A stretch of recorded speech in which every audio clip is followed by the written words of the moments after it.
Baik pemirsa, kami kembali perkenalkan para narasumber yang akan memberikan pandangannya di segmen berikut ini. Sudah bergabung dengan kita Pak Odi Hudianto selaku pengacara korban kasus penipuan jual beli iPhone oleh si kembar ini. Selamat malam Pak Odi. Ya, malam Mbak. Suaranya nggak kedengaran. Baik, dan juga sudah bergabung dengan kita Bapak Nasir Konga selaku Humas PPATK. Selamat malam Pak Nasir Konga. Pak Nasir bisa mendengar suara saya? Ini baru kedengaran.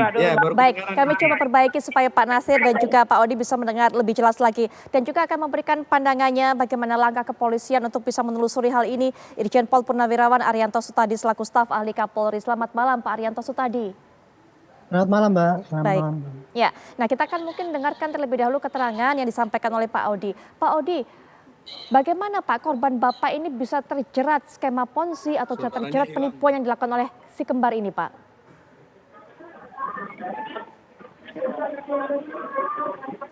Pak Odi bisa mendengar suara saya? Kecil sekali suaranya. Baik, Pak Odi, bagaimana klien Bapak bisa terjerat Pak penipuan ini? Kadang jelas, kadang kecil suaranya. Baik, kami akan coba perbaiki jalur komunikasi kami dengan Pak Odi. Kita akan minta pandangan dari Pak Nasir terlebih dahulu. Pak Nasir, mungkin bisa dijelaskan kepada kami bagaimana temuan PPATK mengenai mutasi rekening yang jumlahnya fantastis sampai 86 miliar rupiah, Pak? Suaranya hilang. Ya, sudah. Pak Nasir bisa mendengar suara saya? Suaranya hilang, Mbak. Nggak kedengaran. Pak Nasir? Kami akan coba perbaiki kembali. Atau Pak Odi sudah bisa mendengar suara saya, Pak Odi? Ya, Mbak. Iya, Pak Odi? Sudah. Baik, Ya. Pak Odi mungkin bisa diceritakan bagaimana klien Bapak terjerat kasus ini? Begini Mbak ya. Pertama adalah bahwa sebenarnya kami kan semua korban. Tapi sudah ada satu korban yang jadi tersangka, begitu Mbak Putri. Jadi kalau kami menyampaikan bahwa penangkapan Rihanna harus kembar ini ya memang membuat kami senang karena menjadi jelas siapa pelakunya begitu.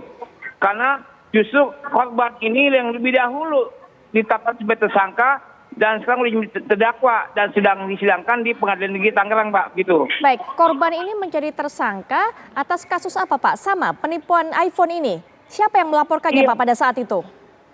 Yang melaporkan adalah pembeli iPhone. Baik. Pembeli iPhone, ya istilahnya klien kami itu adalah cuma sekedar penampung uang iPhone yang langsung diserahkan kepada si kembar, gitu, Mbak. Baik, Bapak apa yang Bapak ingin sampaikan kepada pihak kepolisian mengenai hal ini? Ya, yang jelas bahwa kami kemarin waktu bertemu sama Kombes Hengki, kami bilang bahwa tolong ya kami minta perlindungan, jangan sampai korban jadi tersangka. Ini kan parah banget ya, udah uangnya hilang, badannya pun ditahan. Ini kan jadi bonyok gitu ya. Nah itu yang kami harapkan. Baik. Yang kedua kami minta bahwa segera perkaranya si kembar itu dilimpahkan di pengadilan. Supaya terungkap Mbak itu secara terang benderang maksud dan tujuannya gitu ya. Tindakan yang dilakukan oleh si kembar ini Mbak gitu. Baik, Pak Odi, terima kasih sudah meluangkan waktunya memberikan keterangan kepada kami. Selanjutnya kita juga akan minta keterangan dari Pak Nasir. Pak Nasir, mengenai transaksi ataupun juga mutasi rekening yang ditemukan oleh PPATK dari rekening kedua pelaku ini, Pak. Ya, terima kasih Mbak Putri Viola. Jadi PPATK itu berupaya untuk selalu hadir di tengah persoalan-persoalan yang dihadapi oleh masyarakat. Jadi ketika kasus ini merebak, kami langsung ikut turut andil ya membantu proses penegakan hukum yang dilakukan oleh si duo kembar ini ya terkait dengan pre-order iPhone. Jadi kami sudah meminta penyedia jasa keuangan khususnya bank untuk menghentikan transaksi, memblokir transaksi dari kedua tersangka. Nah sejauh ini sudah ada 86 miliar ya dari rekening-rekening yang terkait dengan tersangka dan beberapa pihak lainnya senilai 86 miliar. Baik. Yang terpenting dari hal ini ya kami berharap silakan, supaya masyarakat itu untuk terus berhati-hatilah ya dengan tawaran investasi ya, produk dengan harga yang tidak wajar ataupun dari pihak-pihak yang tidak memiliki legitimasi usaha yang jelas, misalnya tanpa izin, badan hukum, dan lain-lain. Seperti itu Mbak Putri Viola. Baik Pak, mutasi 86 miliar ini mungkin bisa dijelaskan Pak, asalnya dari mana dana tersebut, kemudian ketika kemudian dipindah rekeningnya ini kepada rekening siapa, mungkin bisa dijelaskan Pak? Iya, jadi mutasi rekening ini selain ke rekening tentu dengan pihak-pihak lain. Dan secara teknis kami tidak bisa sampaikan di forum ini. Yang pasti hasil analisisnya kita sudah serahkan kepada penyidik dan kita terus berkoordinasi Mbak Putri. Ya. Pak, bagaimana dengan PPATK yang juga mengungkapkan adanya temuan setoran 500 juta rupiah kepada pihak ketiga, tapi mungkin nanti dijelaskan mengenai ini Pak. Untuk Pak Arianto tadi juga mungkin bisa soroti bagaimana kemungkinan polisi untuk bisa menelusuri juga kasus ini selain penipuan iPhone tapi juga mengarah pada TPPU Pak Arianto tadi. Ya, kalau menurut saya ini ya, kasus ini sekarang ini memang sudah merajalela di mana-mana ya. Jadi dalam hal ini saya kira polisi harus lebih waspada.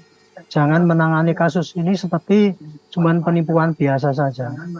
Di lapangan sudah banyak sekali korban-korban yang dirugikan dengan pola-pola penipuan seperti ini. Dan itu korbannya sangat masif dan kebanyakan tidak terungkap. Makanya itu di dalam kasus ini kan kelihatannya yang simpel kan kasus cuman menipu, menjual handphone dan kemudian tidak dipenuhin gitu ya. Tapi karena korbannya banyak dan jumlahnya banyak dan transaksinya pasti rumit gitu ya. Karena itu kan mulai tahun 2021. Jadi harus punya taktik yang jitu ini polisi untuk menangani ini gitu ya.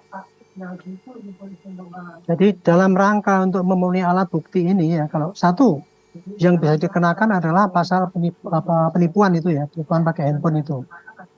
Dan yang kedua, dengan karena jumlahnya kan banyak itu, yang tertipu juga banyak, dan kemudian uangnya hasil kejahatannya itu dipakai untuk macam-macam gitu. Itu udah jelas masuk dalam unsur pidana TPPU. Karena dalam TPPU itu sekarang diperluas. Kalau dulu itu TPPU hanya untuk mencegah uang hasil kejahatan dari narkoba, sekarang sudah masuk dalam bentuk-bentuk kejahatan yang di dalam pasal 2 itu dari A sampai Z, mulai dari korupsi, narkoba, perpajakan, pelacuran, perjudian, sampai penipuan, penggelapan pun masuk di situ. Jadi hasil pidananya termasuk kejahatan itu, sehingga itu bisa digait dengan itu. Gitu. Dan kemudian ancaman hukumannya ini besar. Kalau hanya penipuan kan cuma 4 tahun. Ya. Kalau ini 20 tahun. Gitu. Dan ini juga saya pikir perlu diterapkan karena apa? Karena kalau untuk polisi membuktikan ini butuh waktu lama ini. Supaya lengkap. Nah, supaya tidak kehabisan waktu, ya dicicil itu. Satu ini tangani dulu, ini dulu gitu ya, selesai. Nanti kemudian tangani lagi yang TPPU-nya. Dan kemudian karena korbannya masif, bisa saja satu korban ditangani, kemudian besok korban lain tangani lagi gitu. Jadi Baik, karena kan mungkin kita terbatas ya. sampai di poin di situ dulu Pak Arianto, karena kita akan soroti yang Pak Arianto katakan kemungkinan ada beberapa tindak kejahatan tapi berpacu dengan waktu, Pak Trubus. Iya, menurut saya memang ini satu persoalan di mana lemahnya pemerintah dalam hal pengawasan ya. Karena mengenai Ponzi ini kan prakteknya sudah lama dan banyak terjadi berulang-ulang dan modusnya berbagai ragam. Tetapi pemerintah sepertinya hanya pada fokusnya hanya penegakan hukum yang sifatnya sesaat ya, artinya jangka pendek. Misalnya hanya itu soal penipuan belaka atau hanya TPUU atau kaitannya dengan penggelapan itu saja, tapi tidak pernah pada tataran yang bagaimana pencegahannya itu agar tidak terjadi lagi, tidak terulang.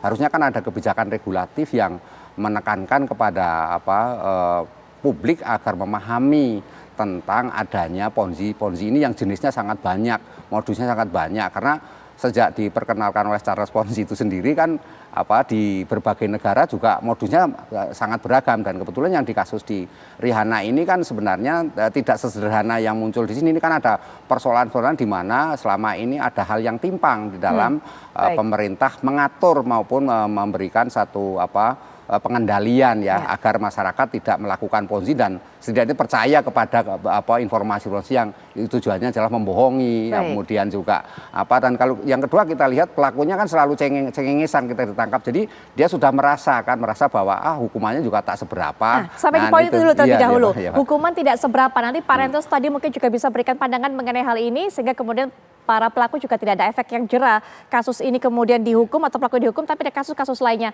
Nanti juga dari PPATK akan menjelaskan mengenai apa yang sudah sempat saya singgung tadi. Ditemukan juga setoran 500 juta dilakukan oleh si kembar ini kepada pihak ketiga. Kami akan segera kembali saat lagi.